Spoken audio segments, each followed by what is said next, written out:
we have a plethora of new members here at Plantation Toastmasters. So in this presentation tonight, Jim Barber will quickly explore the myriad opportunities for advancement and self-improvement that Toastmasters offer. Please help me welcome ATM Gold, because he's like money, Jim Barber.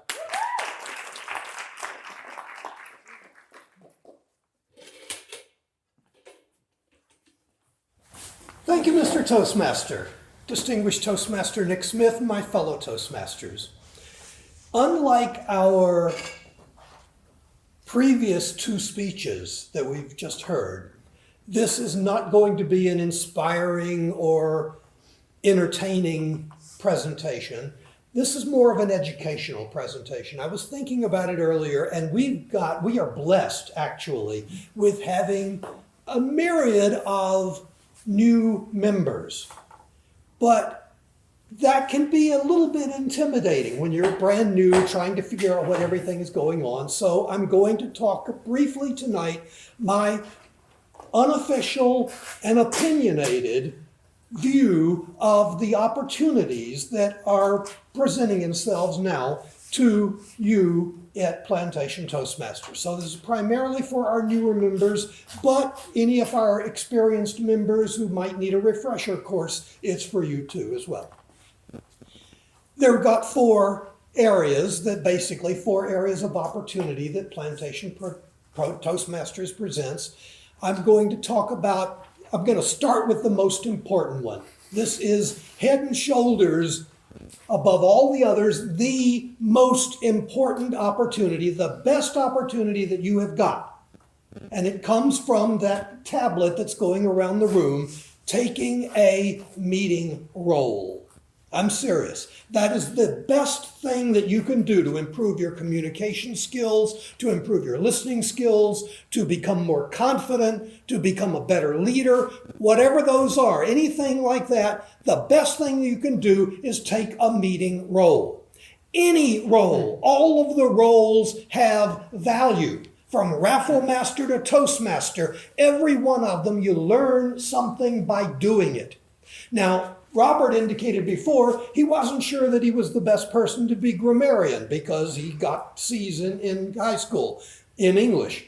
That's okay. That's cool. That's understandable. That is the perfect role for you. You should take the roles that you don't feel comfortable with because this is the place to learn and grow. If you take a role that you're good at, you're not going to grow from that. You want to take a role that you're not good at. And you get up here, you give it a try, you're going to do okay, you're going to do fair, and then you go back and you do it again, kind of like they say on the shampoo. Wash, rinse, repeat, be grammarian again, be grammarian again. Keep on doing it until you become a master at that. But again, don't focus on one particular role. Spread them out. You should take every role every 3 months or so. Make sure that you take at least one of those roles and become really good at it. It's going to take a while, but you can become really good at it. Now, you want to, as I say, spread them out. Take all the different roles, as many of them as you can. Take them, though. Sign up for the roles. Sometimes people go, I don't have a role for the evening.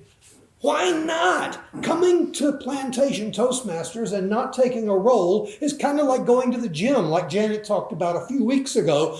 Going to the gym and watching other people work out. That's not accomplishing anything. So come to the Plantation Toastmasters, take a role, do your best. It's not going to be perfect. That's okay. You will work on that and you will learn to be perfect.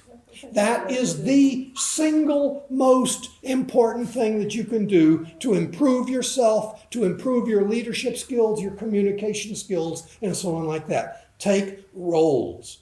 Second one, I was talking about all the roles except speaking. And I'm breaking that out as a separate item because Toastmasters makes a big deal about speaking. And so consequently, I'm going to do that as a second thing. We're going to talk about speaking. This is, in my opinion, though, the second most important. Taking a role, all the roles, that's the most important thing. Speaking is good. Speaking is important. Then it's number 2. It comes in second place. Speaking is important. Pathways, that brings us down to pathways. Pathways is a tool, okay? It's a tool. It is designed to help you in your speaking efforts. Sometimes it doesn't do that for whatever reasons. In that case, do it like any tool that isn't doing the job for you. If you want to hammer a nail into a board and all you've got is a screwdriver, you put the screwdriver aside and you find a hammer someplace or a brick or something like that. Don't misuse a tool. And Pathways doesn't always do what it's supposed to do. It's a brand new program, more or less, and they're still getting the bugs out of it. So use Pathways as long as it is helping you in your quest to become a better speaker. If it isn't, then don't let it get in the way. Just push it aside. All right? Now, that brings us to, what about not giving non-manual speeches and so on like that? We do get points. It's called the Distinguished Club Program, and we get points or fractions of points if you give a speech that qualifies and that sort of thing. And if we get enough points, the club gets a ribbon. Whoa! Let's keep in mind what we're doing here. Nobody joined so that Plantation Toastmasters could get another ribbon for their banner. It's not the important thing. It is important, but it's not that important. What we want to do is make better speakers out of everybody. And so again, use Pathways for that. The Distinguished Club Program, we're a strong, vibrant club. We're going to get our 10 points. I'm not concerned about that at all. So again, don't worry about it. Pathways serves you. You do not have to serve Pathways. Sometimes people get that confused. Don't let that happen. The third one, the third possibility, the third most important thing. And I'm ranking this as number 3, not so much because it's not as important, but it doesn't come up as often. Whereas taking a role, you can do that every week. You should do that every week. The third level is contests. Contests are phenomenal. Contests are great. The drawback is they don't happen all that often. Toastmasters International dictates how contests are done.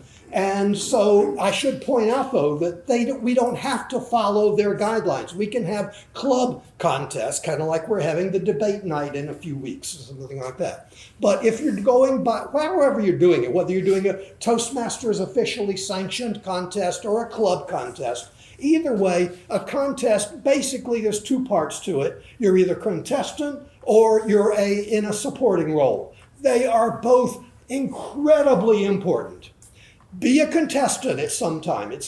It will take everything that you've done and make a steroid out of it. It will kick it into high gear. It's incredible to be a contestant. You definitely need to do that. On the other hand, though, you will learn so much by taking some other role. Be contest master, be chief judge, be a judge or whatever. Take a supporting role in the contest environment. All kinds of possibilities.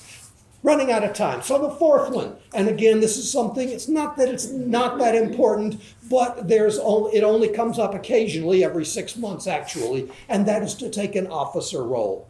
Every officer role is a terrific way to learn. You learn a different thing with every role that you've got, but frankly, they're all wonderful ways to improve your self-confidence, to improve your speaking, to improve your listening skills, your organizational skills, whatever. So please, every 6 months, take it. If you haven't the opportunity to do so, please raise your hand and say, yes, I want to be an officer because I want to learn and grow. So those are very quickly the ways that as a new member or as I say an experienced member, but especially for the new members, those are the ways that you can use Plantation Toastmasters to learn, to grow, grow, repeat. Mr. Toastmaster.